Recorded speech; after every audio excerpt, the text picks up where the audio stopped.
Hey everyone, welcome back to my YouTube channel. My name's Meredith Phillips. I'm a writer, reader, and bunny mama, and today I wanted to chat about my plans for NaNowrimo, as well as tell you a little bit about the project that I'm going to be working on. This is going to be my 6th year participating in NaNowrimo. I'm really excited. I love this month. I love the excitement that it brings to the whole writing community. I hope that you are going to participate in some manner, if that's something that will be good for you. If you're still not quite sure if NaNowrimo is for you, I did do a video on that last week, so I would definitely recommend checking that out. I'll link that below for you. But let's go ahead and get into this video. First, I want to share my general plan for the month of November, and then I'll share a little bit more about my particular project that I'll be working on. So for a little context, especially if you're new around here, I do want to sort of let you in on sort of my general lifestyle and how things are set up, because obviously this type of schedule and this type of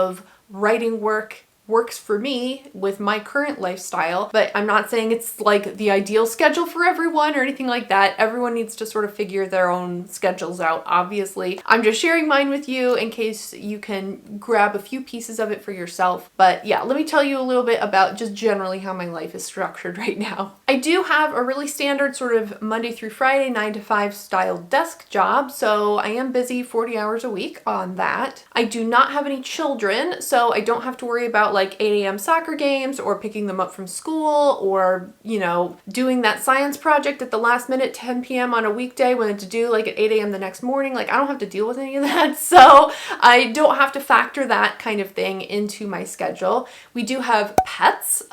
So obviously I need to take care of them. But other than that, I really have no other major commitments in my life. So one thing I do want to try to do this November is to take Fridays off. I think for a lot of people, Friday is the end of the work week and you're just sort of tired.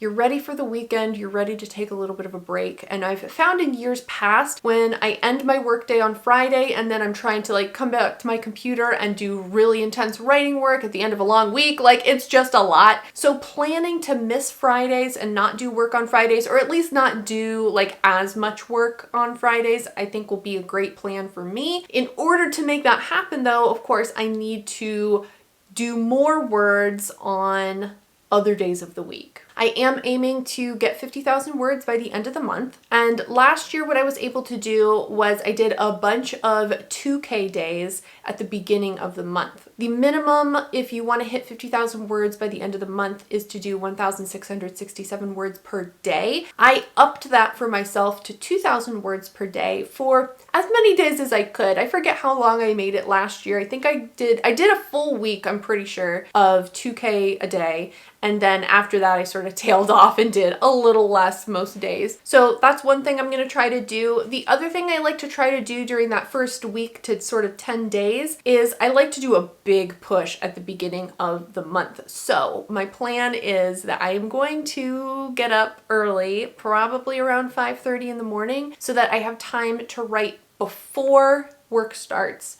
And then I'll also, of course, do writing after work, after dinner, you know, in those kind of time periods. I also did take Monday, November 1st off from work. So I'm hoping I'll have a big day to kick the month off with. One of the things that I would recommend for most people, especially if you're trying to get the 50,000 words, is to use that first week as the week to do as much as you possibly can. Your energy level and your motivation for the project is going to be at the highest in that first week, and after that it's gonna slowly tail off. Not to say that you won't still be excited about your project at the end of the month, but you're definitely going to be more tired at the end of the month than you are in week one. So if you can use that energy and that excitement to do a lot more than the minimum, that's a great plan. It sort of gives you a word bank so that if you need to take off a day later in the month, it's not gonna put you behind. After that first week, I sort of scale back a little bit and I try to do just sort of the minimum for each day. And I generally in the past have done that sort of same thing and been successful. I also tend to do more writing work on the weekends, of course, than I do on the regular weekdays after work. At this point, I'm filming this in mid-October, and we're not quite sure what our Thanksgiving plans are going to be.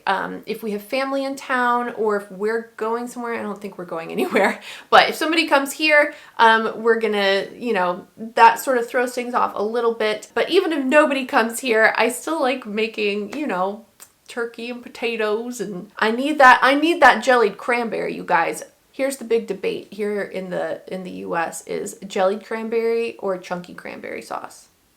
If you chose chunky, you're incorrect. I like doing Thanksgiving even if it's just me and my husband, so I will take off part of Thanksgiving at least to make yummy food for us to eat and anyone else who happens to be here. My plan for my channel here is to do vlogs during the month of November. That's gonna be vlogs on Tuesdays and Fridays. Typically I do vlogs on Fridays, but the idea of coming up with video ideas and then like also filming them and doing all the editing for them during NaNoWriMo is like a lot. It's a little bit easier just to do vlogs, and I think that's really what people are interested in seeing during November. I think that's what I'm interested in seeing. Let me know if you think something different. The other big thing I know a lot of people like to sort of have for themselves are rewards. So a lot of people will say, okay, well, when I hit 10,000 words, this is my reward. And when I hit, you know, the midpoint at 25,000, this is my reward. I've done rewards for myself in the past. Personally, I don't find a reward system super motivating. I'm generally just motivated by the story itself, so I don't need that reward as like a thing to work toward. Not saying rewards are bad or you shouldn't do them. They certainly help other people. It's just not generally something that helps me a whole lot. I did do a video last year on some reward ideas. If you want to check that out, I'll link it below. I tried to find items that were either extremely inexpensive, like under $5, or things that were completely free. So again, if you want to check that out, I'll put it below. The only reward that I will say for myself, which honestly, is it a reward if you're gonna just buy it anyway? If I lose this year, I'm still gonna buy this thing. My big reward, so to speak, is to buy the new book that is coming out by Mary Balogh. She is my favorite historical romance writer, and she has a book that's coming out November 30th. So I still have to wait till the end of the month anyway. But you know what? That's my reward, okay?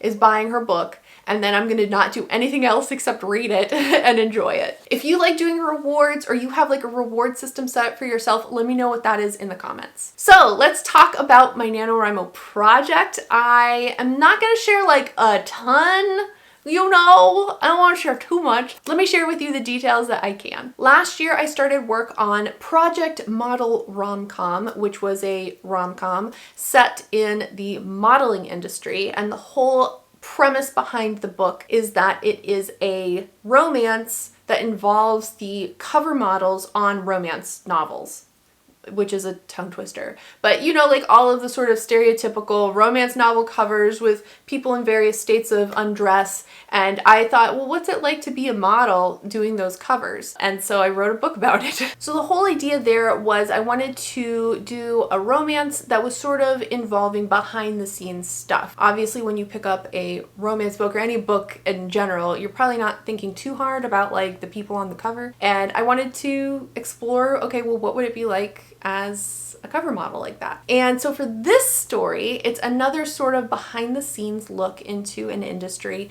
that you're probably somewhat familiar with, and that is YouTube. Wonder where that idea came from. I personally, when I started this YouTube channel, I got really interested in all of the behind the scenes stuff. How does this work? How does the algorithm work? How do giant channels with millions of subscribers, you know, make their videos and produce all this stuff? How does it work? And I did a lot of watching of different channels who talk about that kind of stuff. And I've learned a lot over the last year and a half. I just find it interesting. Even if I didn't have a YouTube channel or I didn't really care about, you know, doing all of the things to entice the algorithm. I just find all that behind the scenes stuff really cool to learn about. I like learning about how stuff comes to be. And so one of the things that I've learned is that a lot of bigger channels, and even sometimes channels that aren't all that large, they do have a team of people helping them produce their videos. So when you see Peter McKinnon doing all of his cool stuff, he's not out there by himself, editing all his videos by himself, doing all of his marketing by himself. Like, he's got a team with him. He's got a team to help him set things up, to do videography. He has somebody probably who helps edit. He's got a whole, I don't know all the people he got, but he's got a lot of people, okay? And even smaller YouTubers who don't have maybe quite as big an audience as he does, they still might have somebody who edits their videos for them. They still might have financial advisors if they're making some kind of significant income off of YouTube.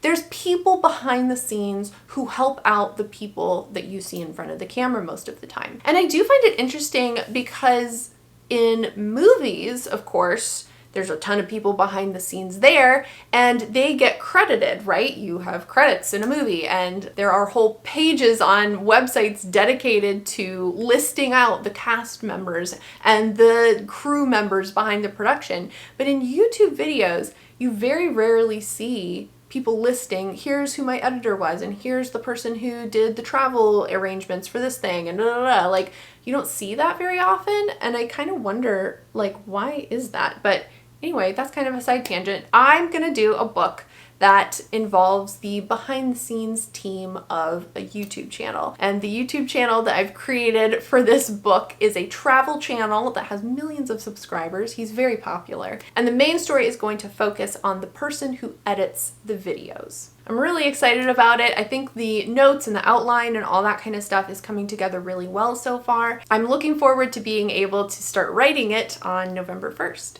Unfortunately for me, I don't really have a great title for it yet. I mean, obviously Project Model Rom-Com is not like the title of the book. It's just sort of the working title, but I don't even have like a working title. Project YouTube Rom-Com doesn't sound, that doesn't have quite the same ring to it, you know? So I'm still trying to think like, I don't know, what am I gonna call this thing? I don't want to call it like Project Model Rom-Com 2, because it's not really a direct sequel. It's just in the series. You feel me? So I'm still kind of thinking through that. It'll probably, you know what, it's probably gonna get a goofy title like I've done in the past because I'm terrible at titles. And so then I just name it something ridiculous like these here. So,